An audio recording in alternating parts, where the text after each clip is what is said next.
GVMC mayor ఎన్నిక తేదీ ఖరారైంది. ఈ నెల 28వ తేదీన నిర్వహించుకునేందుకు రాష్ట్ర ఎన్నికల ప్రధాన అధికారి నోటిఫికేషన్ రిలీజ్ చేశారు. ఈ మేరకు జీవీఎంసీ ఇన్ఛార్జ్ కమిషనర్ జిల్లా కలెక్టర్ హరేంద్ర ప్రసాద్ తెలిపారు. అయితే అవిశ్వాస తీర్మానం నెగ్గడంతో జీవీఎంసీ మేయర్గా ఉన్న గొలగాని హరివెంకట కుమారి ఈ నెల 19న పదవి విముక్తులయ్యారు. ఈ నేపథ్యంలో కొత్త మేయర్ను ఎన్నుకునేందుకు ఈ నెల 28న కౌన్సిల్ ప్రత్యేక సమావేశాన్ని నిర్వహిస్తున్నట్టుగా రాష్ట్ర ఎన్నికల ప్రధాన అధికారి నోటిఫికేషన్ను రిలీజ్ చేశారు.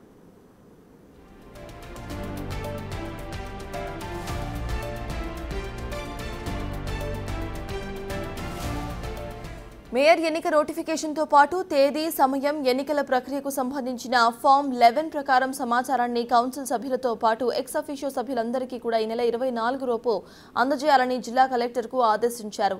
28న ఉదయం 11 గంటలకు మేయర్ ఎన్నిక నిర్వహిస్తున్నట్టుగా కలెక్టర్ తెలిపారు.